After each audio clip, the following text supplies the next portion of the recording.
Good morning, Coach. How are you doing? Good, Sammy. How you doing, brother? I'm doing excellent down here in Florida.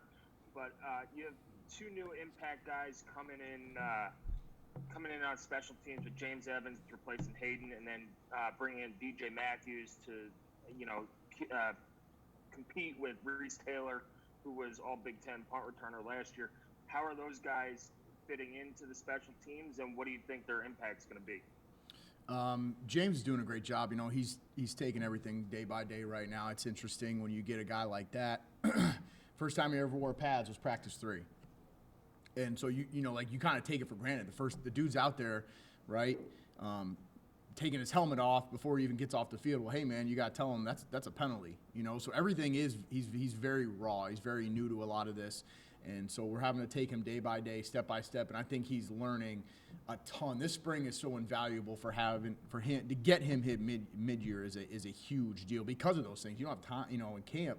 If he's going to be the guy day one at Iowa, you can't take time to, hey man, you can't take your helmet off before you're off the field. And he's tying his shoe. Coach is calling emergency punt, and I love when Coach Allen does that. Keep everybody on their heels, right, in the flow of a game. And James is out there tying his shoe. You don't have time to tie your shoe. The play clock's running. So, it's been a learning curve for him, but he has taken everything in stride. He's a tremendous young man. He's mature for his age. He's 19, but he comes in. He's got a big leg. Expect a lot out of him. And then DJ's just been phenomenal. And, I think we had two really good punt returners last year, too. And I let Reese and Wap kind of battle it out. And Reese, won the job overall and obviously was all Big Ten, and did a great job for us. But DJ brings a wealth of experience, and it's great to have those two battle it out as well. And I think DJ can help us at gunner as well on Crimson Watch and our punt unit running down the field, very similar like Wap did versus Wisconsin. You get a guy that's got great ball skills, and you can get a gold punt to hang up there and down that thing on the one. We know that's a game-changer play for us. So those guys are going to bring a ton of, more so experience from DJ's perspective, but James will bring us just another leg, another weapon, and it's a big one. Matt, and then John. Hey, brother, what's a good word? How you doing, Matt? Pretty good. Just Matt, I'm not in Florida with Sammy at the end of the day. Last year, I know special teams made a lot of improvements in a lot of areas, but this spring, after going back and watching the film and evaluating things, what are some of the things that you really want to improve on, depending on the unit, whether it's return or coverage or whatever, certain things that you're really focused on this spring with your guys? Development. It's development, and depth. And so we are very heavy fundamentals and technique right now, and it's across the board. I think our punt team was one of the best in the country. And efficiency-wise, obviously, we were very, very good. And so we want to build off of that. And so I want to develop depth. And so I've taken the ones at times and made them the look team and made them work against the twos and the threes.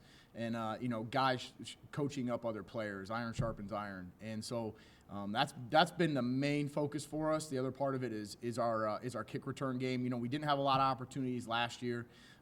Technically, statistically, we were a little better than we were 2 years ago, but we returned 6 or 7 kicks last year. That was it, opportunity-wise. You get Dave back. It is a little bit different back there. The vision that he has and the comfortability in the scheme obviously makes a difference. So, but the techniques, the fundamentals, a few scheme adjustments here and there, especially on Crimson Watch and kickoff return, so punt and kickoff return. But not much. It's just getting the depth, developing the depth of the players, the younger guys, bringing them along. And then just executing at a higher level. John, and then Dustin. I just want to get some particulars of how it works coaching the Bulls. So obviously I can imagine maybe when they're working on D-line stuff, they're with Coach Peoples, and then when they want to do dropbacks and other types of things, they come to you and work. How does that balance work in terms of you filling in the gaps and making sure these guys who are hybrids get all the different pieces they need? Sure, it's a lot of meeting time. Amongst the coaches and the staff, we do a good job. I'll always get with Coach Peoples, kind of talk to him about his individual. We have a phenomenal defensive GA, Ben Black, and I have the most trust in him that I can give him the Bulls, and he can work some technique with those guys as well. I think he does a phenomenal job, and we had to do that during the season last year when I started coaching those guys. So between us, like you said, we'll kind of divvy that stuff up a little bit between the three of us. And I'm very comfortable. I'll take the Huskies and send them with Coach Jones, and he's been in this defense and he knows what the Huskies are supposed to do. So I could give him, the Huskies at times and focus on the Bulls, or at times I'll give the Bulls to Coach Peoples and Coach Black and focus on the Huskies. And so it is a lot of meeting time, and we'll kind of divvy up the individual that way. I think where I struggle the most is practice, because they're two they're on the opposite side of the field, right? And it's very similar to how Coach Shelby, Coach Shelby's got one corner on one side of the field, one corner on the other. It's hard to see both. And so you're trying to keep your eyes and focus based off of what the call is, if it's scripted, where you think the point of attack is going to be. And the key thing is getting those guys coached up off the field if you can't get it on the field. But there's a lot of coaching going on every single play. But those guys, the Bulls have been awesome and just taking everything in stride. And it's exciting to see the development of them within the scheme of the defense that we're doing. Dustin and then Matt. Yeah, Kasey, just to keep going on that point, on just the value of that position to the defense. I mean, what stood out to you about the group so far? And just what do you think the value is to have this sort of stand-up position? What do you think it adds to what you guys can do schematically on defense? Well, I think it makes it harder for offensive coordinators, right, because of the window dressing that we can provide. If we're rushing off the edge one play, the next play we're knifing into the gap, the next play we're dropping in coverage. That's from a defensive line position. In our 4-2-5, I mean it's the disguises that we can use, and then it's the athleticism of the position itself, right? And so unique to the situation, and we talk about recruiting. We're trying to go recruit a athletic, long player that can come off the edge, but also be stout against the run and can be physical in the box. So it is a true hybrid position. But I think the disguise that Coach Warren can use in the multiplicity of the calls can confuse those quarterbacks, and the different skill sets that it brings is vital to the defense. It's similar like the Husky, sometimes he's outside number 2, sometimes he's man on 2, sometimes he's in the box. And so those two positions themselves are hybrid positions that it takes a different guy to line up and execute. All right, Matt and then John. I was going to ask about Lino. I know he's not full go this spring, but just for you coaching that position, having him back, I guess how excited are you to get him on the field this fall? And maybe what can he add to that position that you didn't have last year with it? Experience, for sure, and then just his leadership ability. He's a guy that he's not an overly vocal guy, but when he listens or when he talks, everybody's listening. They're locked in. He does bring a wealth of experience, and then the knowledge. I think this offseason he's embraced taking his game to the next level. How do you ask somebody that's a physical specimen like Lino to take their game to the next level? It's all mental, and I think that's what he's doing a phenomenal job of right now. And he's constantly, he wants to know more than just the Husky position. He wants to understand the entire defense, and that usually happens, right? T. Gray Scales was the same way when he was a senior. He wanted to understand everything that's going on around him because it makes you a better football player. If I understand where the fits are next to me on the left, if the safety's rolling down, what the coverages is, and then why is Coach Warren calling this call on this specific down and distance or to this formation, if you can understand that as a player, the ability to play a lot faster and anticipate things takes your game to the next level. And that's where he's challenged himself, and I think he's doing an unbelievable job. He'll sit in here from 1 to 4 today and watch tape on his own. And he's not just watching the Huskies.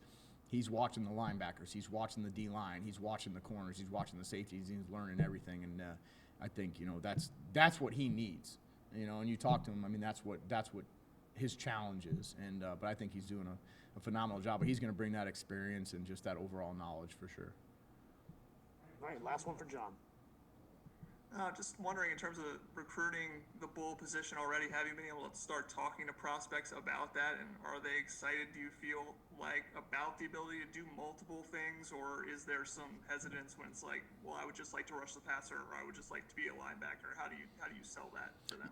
Yeah, and you got to get a feel for the recruit themselves. So when you're actually talking to those guys, I'll ask a series of questions. Hey, do you like being in a 2-point stance? If you're recruiting a D lineman that's been in a 3-point stance his whole high school career, how do you feel about standing up and playing out in space? those are the first thing. That's the first thing I like to ask, because if they're a guy that doesn't like being in a 2-point and like playing in space, then he's probably not for that position. So I'll give him to Coach Peoples, let him coach him up. But there's it's exciting because you do see it opens up a world of opportunities. You can go recruit a linebacker, for example, right? So DK Bonham was a linebacker initially.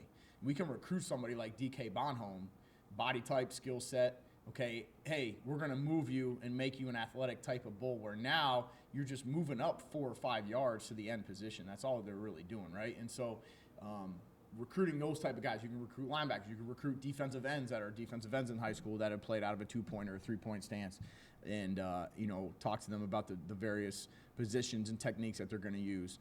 I think the response from recruits have been off the chain. I feel really good about our board and where we're at. I think we've got a good group of guys that I enjoy recruiting. They're all very personable, and I'm excited to see who's going to end up being a Hoosier. And so it is a different position. That's how we're selling it. Hey, man, you could be – and we've never really truly recruited this position before. This is the first time we're going after and recruiting guys specifically for the hybrid position of the bowl.